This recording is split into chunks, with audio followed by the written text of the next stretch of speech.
Twisha suicide case, police हिरासत में फरार पति, कोर्ट की फटकार, सीबीआई के हवाले किया सरकार। 10 दिनों में कब क्या हुआ? एमपी सरकार ने ट्विशा मर्डर केस की गंभीरता को समझते हुए परिवार की मांग के बाद सीबीआई जांच की सिफारिश केंद्र सरकार को भेज दी है। हत्या के पीछे वजह कथित तौर पर दहेज को बताया है।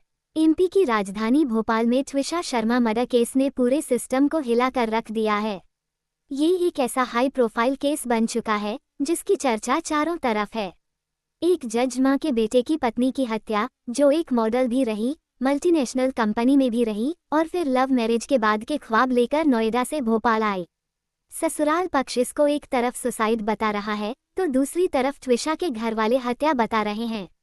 इधर सरकार ने घटना की गंभीरता को समझते हुए परिवार की मांग के बाद मामले को सीबीआई जांच की सिफारिश केंद्र सरकार को भेज दी है।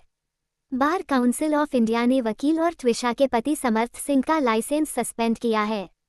समर्थ सिंह अब वकालतनामा नहीं लगा पाएगा, नहीं वे अब अदालत में प्रैक्टिस कर पाएंगे। हत्या के पीछे वजह कथित तौर पर दहेज को बताया जा रहा है। शुक्रवार दोपहर में ट्विशा के पति समर्थ सिंह ने जबलपुर जिला कोर्ट में सरेंडर करने पहुंचा। समर्थ के वकील ने ये जानकारी दी। उनके वकील मृगेंद्र सिंह ने कहा कि वो जबलपुर जिला कोर्ट पहुंच चुका है, वो वहां बैठा हुआ है। वहीं ट्विशा के वकील ने समर्थ सिंह के सरेंडर का विरोध किया है। ट्विशा के पिता नवनिधि शर्मा और उनके वकील अनुराग श्रीवास्तव जिला अदालत पहुंचे। उन्होंने मीडिया को बताया कि समर्थ सिंह जिला न्यायालय में सरेंडर नहीं कर सकता, उसे भोपाल अदालत में सरेंडर करना होगा या जांच अधिकारी के समक्ष आत्मसमर्पण करे। इससे पहले समर्थ सिंह हाईकोर्ट से अग्रिम जमानत याचिका वापस ले चुके हैं।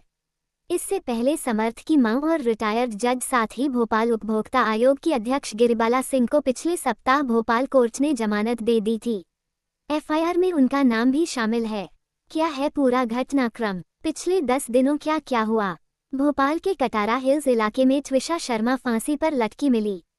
मॉडल से एक्टर बनी ट्विशा के परिवार ने उसके ससुराल वालों पर दहेज के लिए बेटी को प्रताड़ित करने का आरोप लगाया।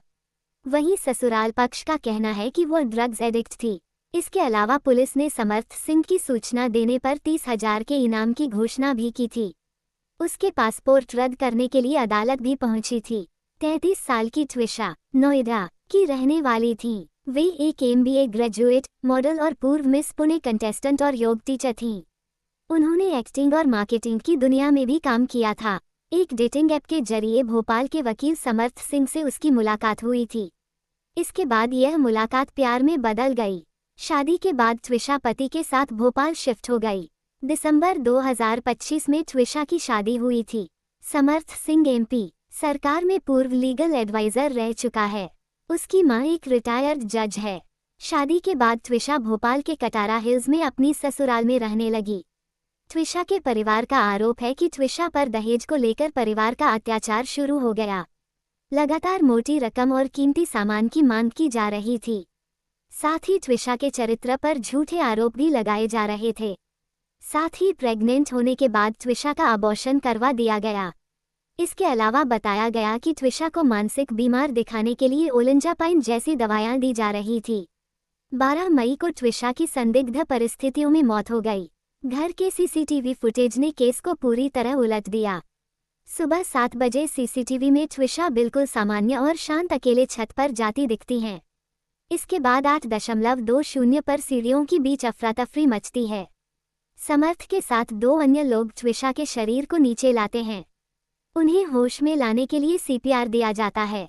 वहीं पुलिस ने परिवार के ड्रग्स एडिक्शन वाले दावे को खारिज कर दिया क्योंकि ट्विशा के खून में किसी तरह के ड्रग्स और नशीले पदार्थ नहीं मिला। इसके अलावा इस केस में एक रसूखदार को 46 बार समर्थ की मां और पूर्व जज गिरिबाला सिंह ने कॉल किया था। ये कॉल ट्विशा की मौत के बाद किए गए। इससे सबूत मिटाने का शक गहराया। वहीं हाईकोर्ट में सरकार ने उनकी जमानत भी रद्द करने की अपील की है। इधर बेटी को न्याय दिलाने के लिए परिवार ने शव का अंतिम संस्कार करने से मना कर दिया। वहीं शव को दिल्ली एम्स भेजने की मांग की। जांच को CBI को सौंप दिया गया है। MP हाईकोर्ट ने शव को दोबारा पोस्टमार्टम की मंजूरी